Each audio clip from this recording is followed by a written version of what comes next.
नमस्कार। जय हिंद दोस्तों। मेरा नाम है अंशुमन सरकार।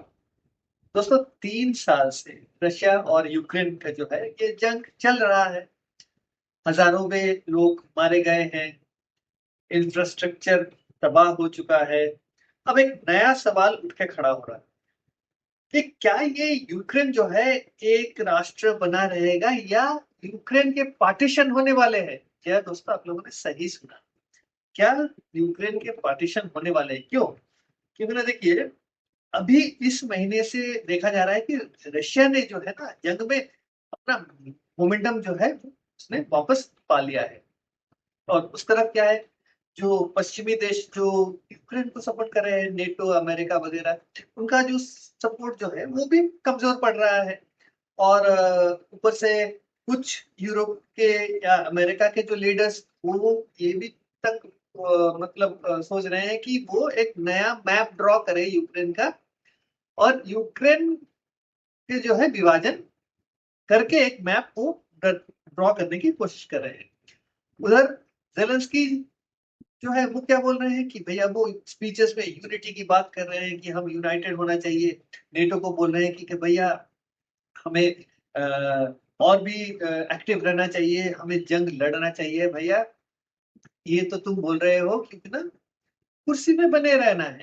ये पहली बात है। दूसरी बात है, देखिए, रशिया के साथ उसका जंग है लेकिन ये मरे पड़े हुए हैं। ये नेटो नेटो का क्या है, नेटो चाहता है कि अपना जो है दल भारी करे। इसलिए उसने जो है यूक्रेन को अपने साथ मिलाने की जो है वो उसके फिराक में बैठा हुआ है। और ऊपर से रशिया बोल रहा है कि भैया तुम अगर नेटो पे उसको शामिल करोगे तो तुम लोगों की खैर नहीं। तो यूरोपियन यूनियन जो है वो भी अभी पता नहीं है वो अब किस कश्मकश में है, क्योंकि ना कुछ देश जो है यूरोप के वो भी अभी जो है इस जो जंग के खिलाफ उन्होंने स्वर ऊपर करना शुरू कर दिया है। और इधर अभी हाल फिलहाल में क्या हुआ है? अभी हाल फिलहाल में ये हुआ है कि नेटो, यूरोपियन यूनियन और अमेरिका जो है उन्होंने रशिया को एक अल्टीमेटम दे डाला कि भैया 50 दिन में जो है अपना विड्रॉल कर ले यूक्रेन से, वरना सैंक्शंस। और सैंक्शंस रशिया तक तो सही था, ठीक था। लेकिन अभी जो है धमकी दे डाली है भैया भारत को, चीन को, ब्राजील को कि भैया तुम लोग रशिया से ट्रेड कर रहे हो, तेल खरीद रहे हो, इसीलिए तुम लोग जो है उनका जो वॉर चेस्ट है, मतलब उसको जो है भर रहे हो तेल खरीद के। और ये जो है ब्लड मनी है भैया, ये ब्लड मनी। तुम लोग कौन है वो इस बारे में बोलने के लिए कि ये देश जो है रशिया के साथ रहे या ना रहे। तो सवाल अब आके खड़ा होता है कि भैया यूक्रेन ये जंग जीत पाएगा या यूक्रेन अभी टूट रहा है, या जेलेंस्की जो है अपने लिए वक्त जो है उस वो हिज बाइंग टाइम, मतलब अपना कुर्सी कैसे बचा रहे। कि ना देखिए, ये इस तरह का बंदा है जिसको अमेरिका ने बिठाया है कठपुतली के तौर पे, और वो अपनी गद्दी छोड़ना नहीं चाहता है। तो अभी now he is also buying time.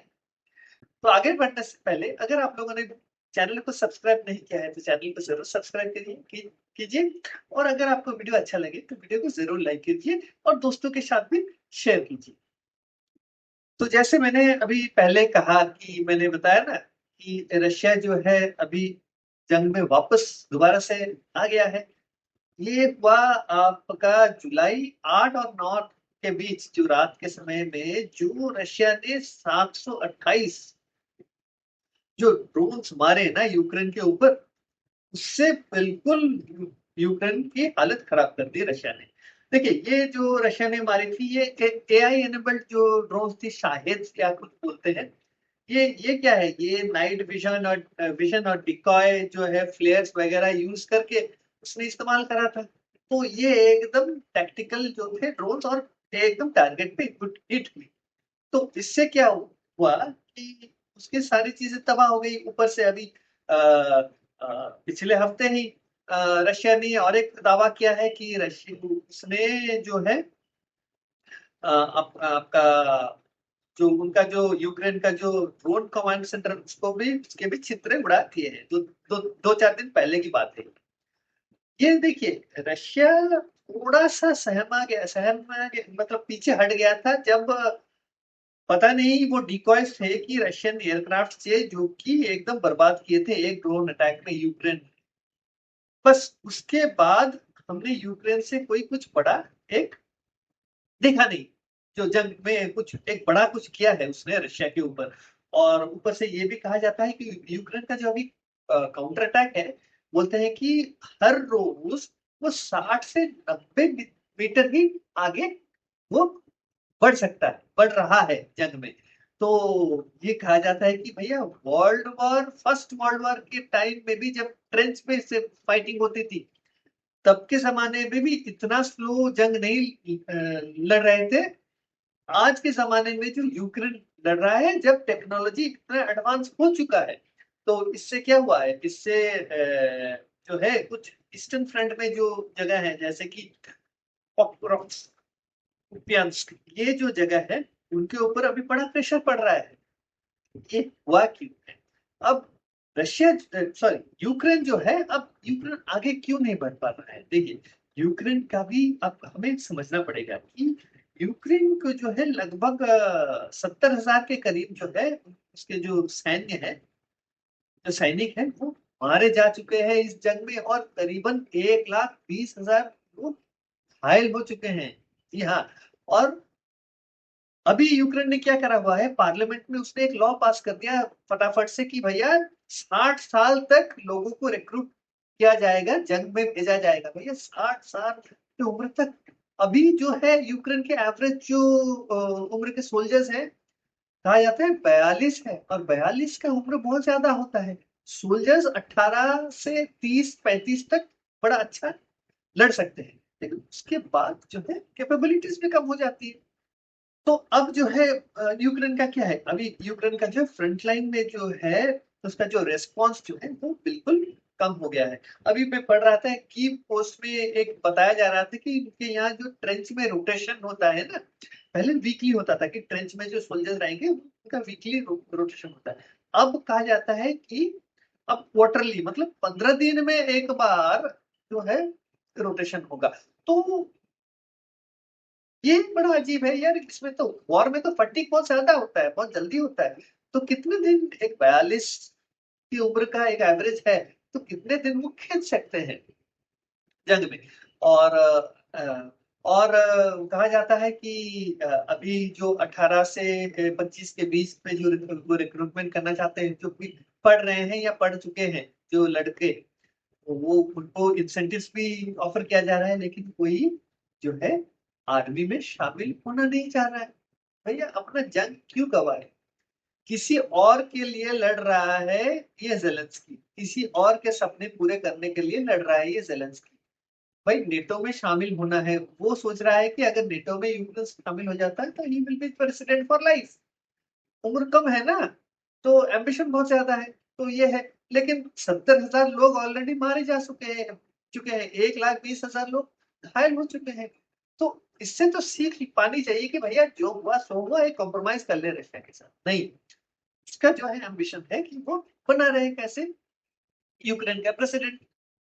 एक तरफ से जेलेंस्की का जो है एम्बिशन, ऊपर से लड़ाई में जो है जो मोमेंटम कम होना यूक्रेन की तरफ से, ऊपर से वेस्टर्न सपोर्ट, जो पश्चिमी देशों का सपोर्ट, वो भी कम। देखिए जब ट्रंप आ गए पावर में, उन्होंने क्या करा था, उन्होंने करीबन जंग रोकने के लिए उन्होंने 2 बारी जो है वेपन्स शिपमेंट जो थी यूक्रेन के लिए, उन्होंने रोक दिया था।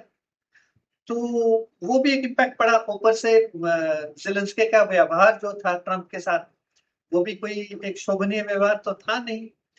तो मतलब ये अपना जो है कुर्सी बचाए रखने के लिए और एक पपेट बने रहने के लिए, ये लोग कुछ भी बना के रखने के लिए कुछ भी कर सकते हैं। ये पश्चिमी देश, देखिए ये पश्चिमी देश किसी के नहीं होते हैं। आपको क्या लग रहा है, यूक्रेन अगर शामिल हो जाता है नेटो के साथ, तो जंग परमानेंटली रुक जाएगी? वो कभी रशिया के साथ वो उंगली नहीं करेंगे रशिया को? अरे उनका जो है वो आज, रशिया जो है कम्युनिस्ट रशिया थी, ठीक है, तुम्हारे आइडियोलॉजिकल डिफरेंस था, लेकिन आज तो एक डेमोक्रेटिक रशिया है। तो तुम लोगों का हेट्रेड अभी रशिया के साथ किस बात को लेके है? तो ये जो है ना हेट्रेड, जैसे कि भारत के खिलाफ इनका जो सोच है आप बदल नहीं सकते हैं। वो वो लोग हर कमजोर देश को दबाने की कोशिश कर रहे हैं, जैसे कि भारत को दबाने की कोशिश कर, अब भारत थोड़ी ना दबेगा, दबने वाला नहीं है। तो हाँ, तो अब क्या हुआ, अब मैंने कहा जैसे कि जो वेपन्स ट्रंप ने 2 बार रोके थे, ऊपर से अभी जो ईयू ने 18वें सैंक्शन लगाया, जिसमें कि रशिया का जो तेल हम रिफाइन करके दूसरे देशों को बेच रहे हैं, हमारे ऊपर भी सैंक्शन लगाए हैं। नया जो रिफाइनरी वाला जो सैंक्शन लगाया है ईयू ने, देखिए इस जो सैंक्शंस में ना कुछ यूरोप के देश भी कुछ खुश नहीं है, जैसे कि हंगरी, स्लोवाकिया, ये लोग खुश नहीं है। ऊपर से सैंक्शन लगाया तो क्या हुआ, स्विट्जरलैंड जो है उसने $100 बिलियन भारत में इन्वेस्ट करने के लिए उसने ऐलान करा हुआ है। तो अभी यूरोप में भी अभी जो है फूट पड़ चुका है। और ऊपर से जेलेंस्की ने क्या कहा, उसने करा कि एक करप्शन बिल उसने पास करा है मिलिट्री रिक्रूटमेंट के लिए। अब जो है उसको लेके उसके खिलाफ कीव में प्रोटेस्ट हुए हैं। तो ये जेलेंस्की को अभी कोई पसंद, देखिए यार 3-4 साल तक तुम एक जंग खींचोगे, खींचते जाओगे, तुम अपने से कुर्सी में बैठे हो और एक प्लेन पकड़ के दुनिया भर घूम रहे हो, यूरोप घूम रहे हो, अमेरिका घूम रहे हो, इधर घूम रहे हो, उधर घूम रहे हो, तुम सिर्फ टाइम पास कर रहे हो, you are buying time to stay in power. मतलब किसी भी तरफ अगर देश टूटता है तो टूटने दो, लेकिन मैं पावर में कैसे बना रहा हूँ, ये उसका मंसूबा है। तो इससे जब ये टूटने वाली बात हुई तो एक अभी क्या हुआ है, यूक्रेन के पार्टीशन को लेके एक अभी पब्लिक हो गया है एक बात। ये कैसे पार्टीशन की बात एक्चुअली शुरू की थी, ये एक अमेरिका का एक जनरल, लेफ्टिनेंट जनरल हुआ करता था, उसका नाम है general Joseph Keith Kellogg junior. ये बंदा जो है ये बेसिकली उनका एक बहुत ही सीजन्ड नेशनल सिक्योरिटी फिगर है। ये मिलिट्री स्ट्रेटेजी, डिप्लोमेसी और फॉरेन पॉलिसी के ऊपर भी बहुत उसका जानकार है। ये बंदा 2017 में एक्टिंग एनएसए हुआ करता था ट्रम्प का। तो इसने एक प्रस्ताव रखा है कि यूक्रेन को 4 हिस्सों में डिवाइड किया जाएगा। सोचिए, मैं जो बोल रहा था कि कैसे बना रहे, तो उसने इन्होंने एक लॉलीपॉप दिखाया होगा इसको, जेलेंस्की को, भैया तू बना रह सकता है कैसे। अभी प्लान ये है कि एक वेस्टर्न पोर्शन ऑफ यूक्रेन जो है वो नेटो बैक्ड यूक्रेन होगा, एक होगा कीव कंट्रोल्ड सेंटर, एक होगा बफर जोन, और एक होगा Russian held east including Crimea. वो उस तरह जो है वो रशियन कंट्रोल में रहेगा। तो ये जो है ये उन्होंने करा हुआ है। तो अभी जो एशियन टाइम्स के स्टीफन ब्रायन, वो कहते क्या है कि यूक्रेन का जो लेविव जो है वहां तक रिट्रीट करेगा और रशिया अपना प्रॉक्सी कीव में बिठा देगा। ये अभी ये जो एशिया टाइम्स का जो बंदा है स्टीफन ब्रायन, ये बोल रहा है कि कीव में रशिया का एक प्रॉक्सी बिठा देगा और ये विड्रॉ करेंगे करके लिविव तक ये रहेंगे यूक्रेन। तो ये है अभी सिचुएशन।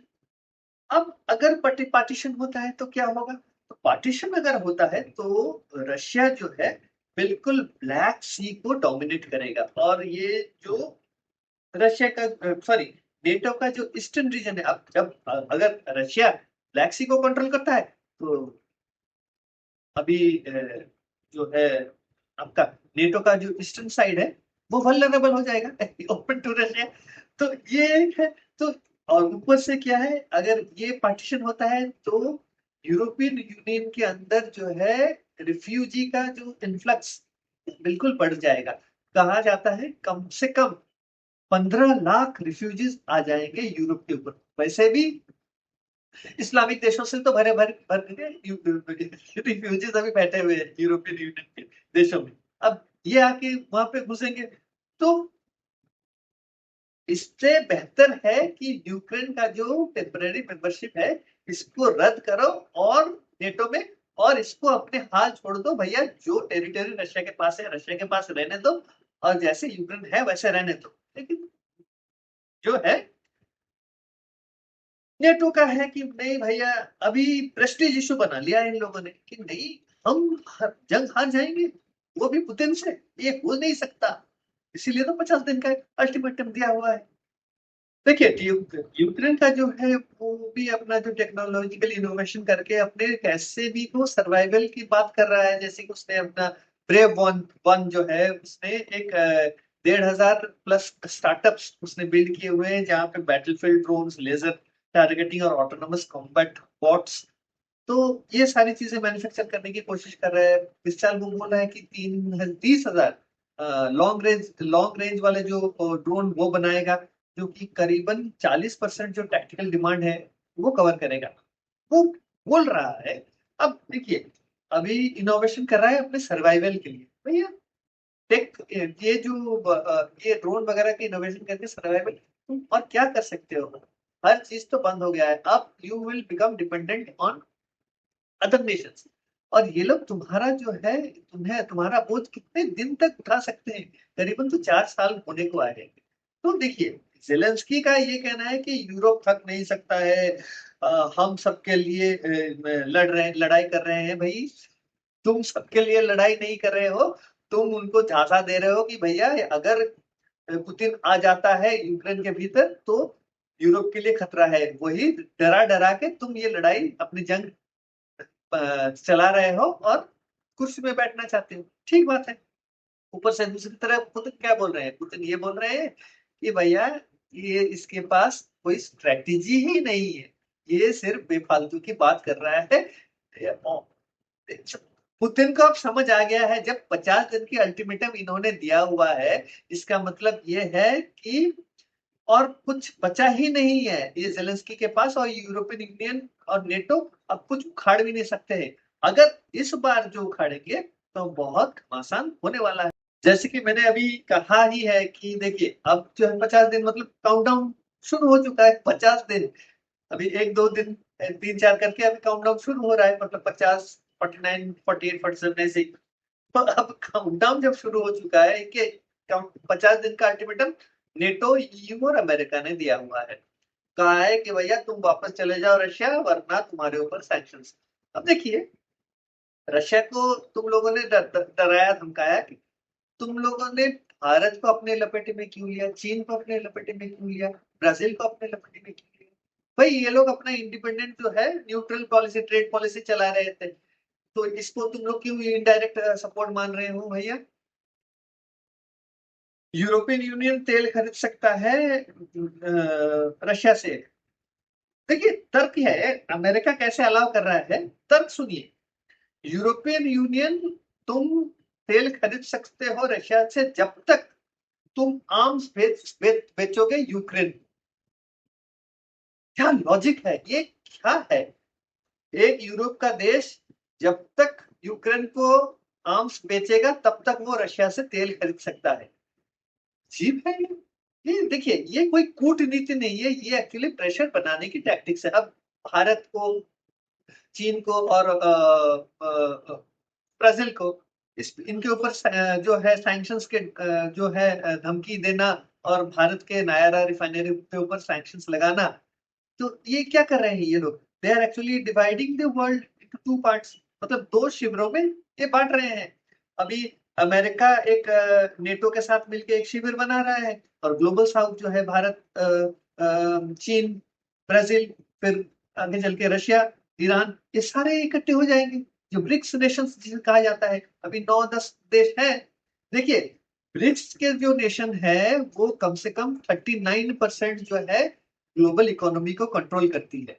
तो कोई ये छोटा मोटा तो है नहीं। ये जो ट्रम्प जो बोल रहे हैं, दबाव डाल रहे हैं भारत के ऊपर, और ये हर रोज एक झूठ रिपीट करते हैं कि मैंने भारत और पाकिस्तान का जो जंग रुकवाया, ये फालतू की बेफालतू में ये कंट्रोवर्सी क्रिएट कर रहे हैं, पहली बात।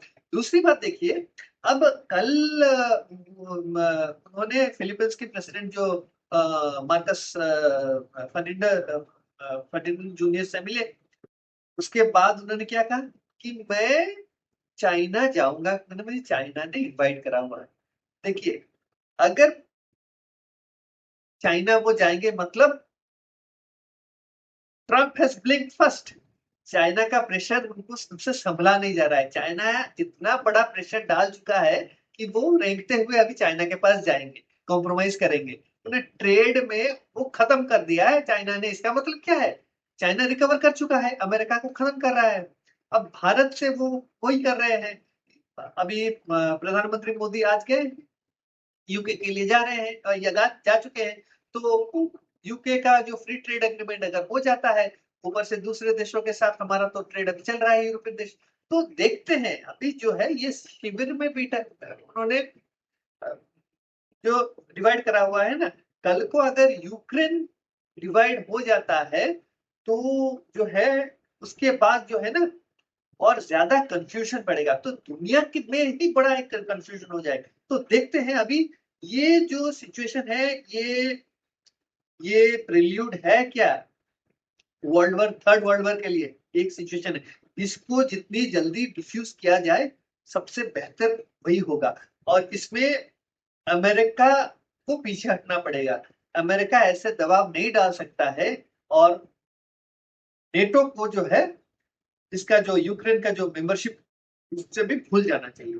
तब जाके कुछ बात बन सकती है और हमारे जो है इस सेंचुरी में पीस दोबारा से बहाल हो सकती है। तो यही सब था इस वीडियो में। तो इसी के साथ मैं इस वीडियो की यही समाप्त करता हूँ। अगर आपको वीडियो अच्छा लगा है तो वीडियो को जरूर लाइक करें और चैनल को सब्सक्राइब करना ना भूलें। तो अगले वीडियो तक जय हिंद, नमस्कार।